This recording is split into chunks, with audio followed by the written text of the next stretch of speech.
Boa tarde, sétimo ano, tudo bem com vocês?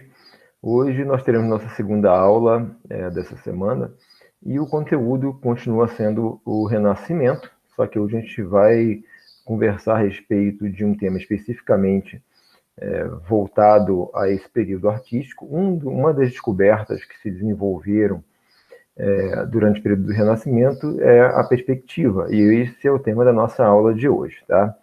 Então, eu vou explicar para vocês o que é o significado dela, qual foi a ideia e o desenvolvimento que foi feito durante o período do Renascimento e por que ele foi tão importante até para os dias atuais.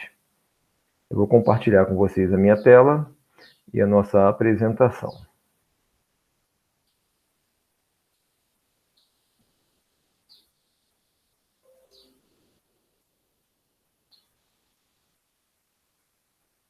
Bom, perspectiva.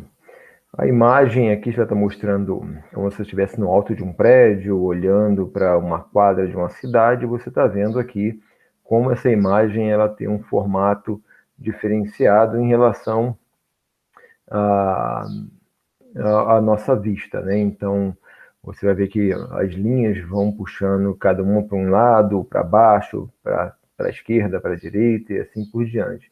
Essa é a ideia de profundidade que a gente tem por intermédio da perspectiva. Tá? O nosso cérebro entende que a gente tem aqui uma profundidade, uma tridimensionalidade num objeto pelas linhas que convergem para um ponto de fuga, que a gente chama.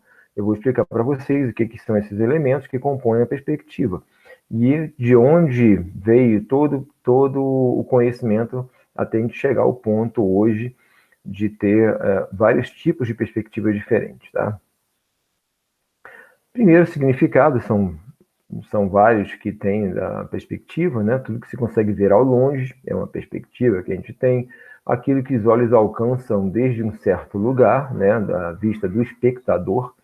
Um panorama é uma perspectiva também. A sensação esperançosa, tá? Você tem perspectiva de algo na sua vida, uma sensação esperançosa. Expectativa também é um dos significados da palavra perspectiva, tá? A palavra perspectiva tem sua origem no latim perspicere, que significa relativo ao que se vê, ou ver através de. O vocábulo latino, por sua vez, é formado pelo prefixo per, através, spicere, observar, ver. Tá?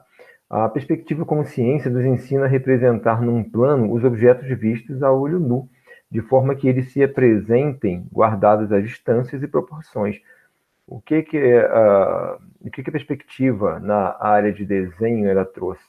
Ela conseguiu transformar algo bidimensional, numa folha, num quadro, numa tela, para algo tridimensional. Nosso cérebro ele consegue ler aquela imagem como se ela tivesse profundidade, como se ela tivesse uma terceira forma de se enxergar, né, que seria uma forma tridimensional. As leis geométricas da perspectiva. Foi no Renascimento que elas se desenvolveram com muito mais força. Tá? Um dos responsáveis pelas leis geométricas da perspectiva foi o arquiteto Filippo Brunelleschi, lá, o italiano. Então, ele foi um dos primeiros que desenvolveu e estabeleceu as leis geométricas da perspectiva. E como é que ele fez isso? Ele pegou essa foto que está aqui desse prédio, pegou a imagem dela na época, tá? Não existia ainda fotografia nesse período, mas hoje a gente tem aqui a representação do que ele viu na época. Tá? Esse prédio desenhou e fez um furo no quadro, e por trás do quadro ele viu o reflexo dessa imagem, ele via o reflexo num espelho. E isso dava a sensação de profundidade, parecia que o prédio estava ao longe. Isso foi uma das regras que ele utilizou e foi uma das primeiras regras, leis geométricas da perspectiva. Claro que foi um desenvolvimento que teve muito grande durante o período do Renascimento, porém, ele já era meio que conhecido por outras civilizações em períodos anteriores. Os egípcios mesmo eles já tinham uma noção muito, muito primitiva da perspectiva e tentavam transformar isso aí nas imagens que eles representavam naquele período, tá? No período grego-romano, também eles já começavam a fazer isso nos murais, nos afrescos que eles pintavam. Então, eles já tinham uma certa noção de profundidade, eles queriam transmitir isso nas imagens que eles pintavam nas paredes, tá? Desses afrescos, e aqui tem uma linha que vai cortando, a outra horizonte, então tem aqui uma linha convergente, uma linha aqui como se fosse uma linha do horizonte, uma linha horizontal, desculpa, gente, uma linha horizontal, onde ele conseguia aqui dar uma noção bem básica ainda, bem primitiva também, da perspectiva, como nessa imagem aqui ao lado também, tá? Então você vê que tem linhas aqui que estão na diagonal, elas vão convergindo todas para um ponto, como se fosse aqui no centro. Essas linhas dão ideia de profundidade, né? Além do claro e escuro também, que a gente utilizava, que a gente viu na aula passada, o Renascimento eles utilizavam muito e foram desenvolvendo isso aqui para formas geométricas. Tá? Os artistas medievais começaram a procurar um realismo mais fiel nas suas obras. Aqui você já vê a forma como eles estavam pintando, eles já estavam utilizando essas linhas convergentes, como se estivesse puxando para um ponto único, e assim davam ideia de que tinha profundidade, ainda estava no desenvolvimento ainda dessa técnica da perspectiva. No Renascimento, aqui eu já estou com algumas imagens sobre a perspectiva já feita no Renascimento, então elas já estão com a técnica bem mais apurada. Aqui nesse desenho feito, parece um desenho feito por Michelangelo não, por Leonardo da Vinci, ele deixava muitos desenhos assim, como seus estudos, né? Então aqui você vê que tem uma noção de perspectiva, as linhas convergem para um ponto, aqui para outro. Então é um projeto arquitetônico que foi feito e ele já tinha essas noções de profundidade. Aqui a mesma coisa, nessa imagem, a primeira aqui logo à direita, que está no centro, ela também tem essas linhas convergentes, elas vão convergindo como se fosse para um ponto único que estaria aqui nesse centro, onde está a seta. Tá? E aqui sim seria o ponto de fuga, que a gente chamaria hoje na perspectiva com as linhas convergentes, onde dava uma noção de profundidade. Tá? Esse quadro que a gente viu na aula passada, essa imagem, tá? Ela tem essas noções de perspectiva muito forte, então as linhas convergem todas para um ponto, aqui como se fosse o projeto dele, aqui o rascunho desse quadro. Então, quem fez essa obra na época, que foi o Van Eyck, esse casal aqui que ele pintou, ele conseguiu aqui transformar aqui um retrato, e além da forma realista, ele também utilizou a técnica da perspectiva. A perspectiva aérea, né, como se você estivesse olhando de baixo para cima, então eles colocaram também essa noção, foram desenvolvendo durante esse período. Uma perspectiva que anamórfica, né, que ela vai se deformando. Anamórfica é uma forma que se deforma, ela vai perdendo a forma, vai se moldando de acordo com o objeto onde ela reflete. Aqui é como se fosse um espelho, algo assim, então ela vai refletindo, algo que conseguisse deformar uma imagem. Então eles faziam isso também como uma técnica da perspectiva.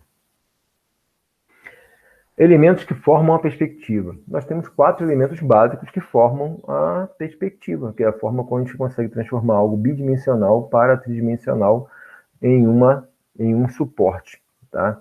Uma tela, um quadro, uma folha, os desenhos que nós fazemos, tá? Quais são esses elementos básicos? Primeiro, linha do horizonte. Segundo, o ponto de vista do espectador, que somos nós, né? Fica o ponto de vista e a linha do horizonte, elas ficam na altura dos nossos olhos. Então, cada uma pessoa, de acordo com a sua altura, ela vai ter um ponto de vista diferente da outra que seja menor ou maior do que ela.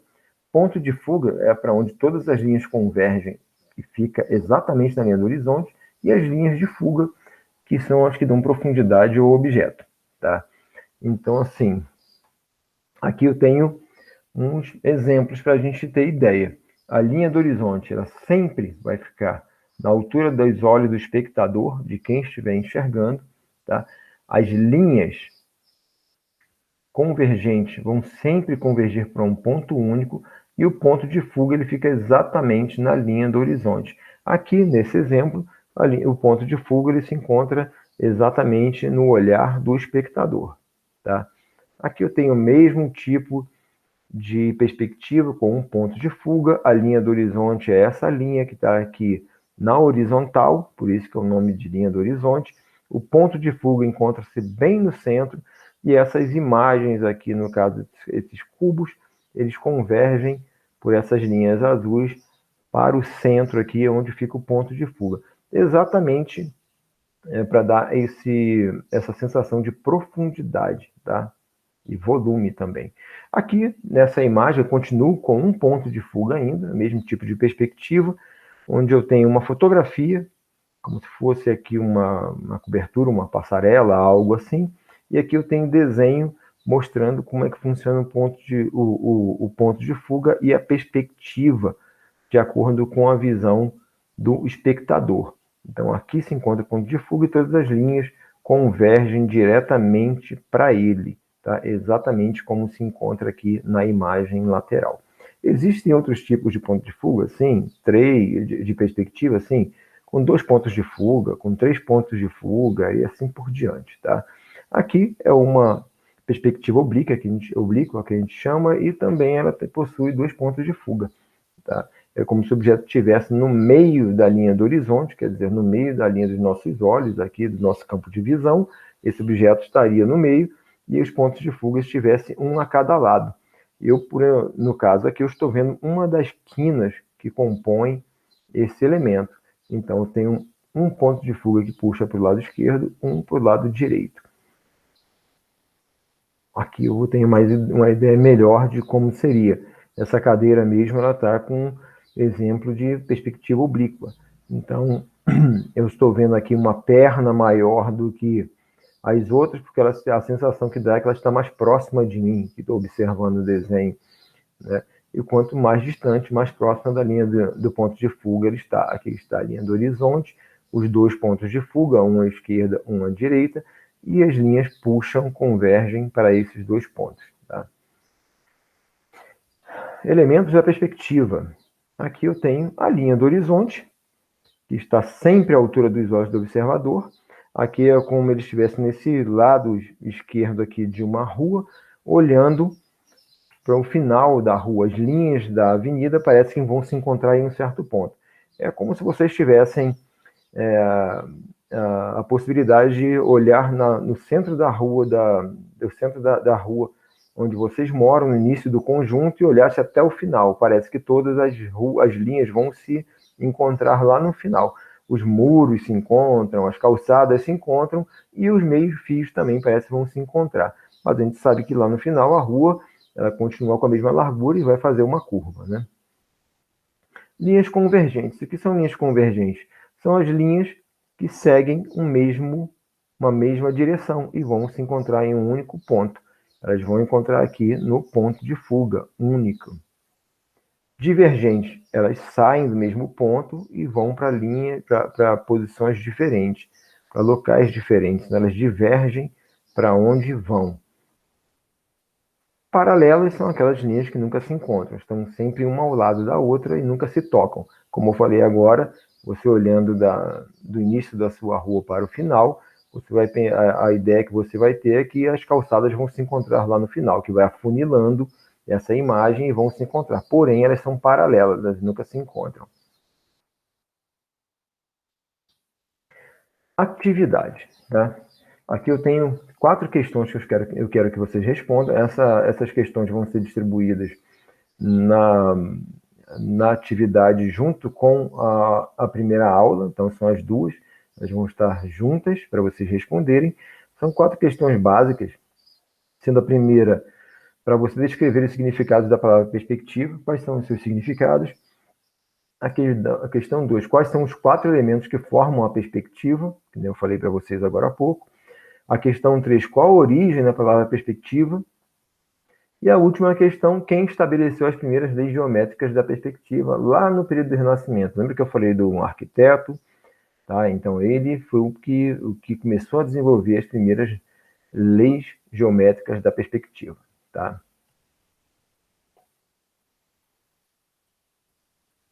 Só um minuto. Vamos voltar.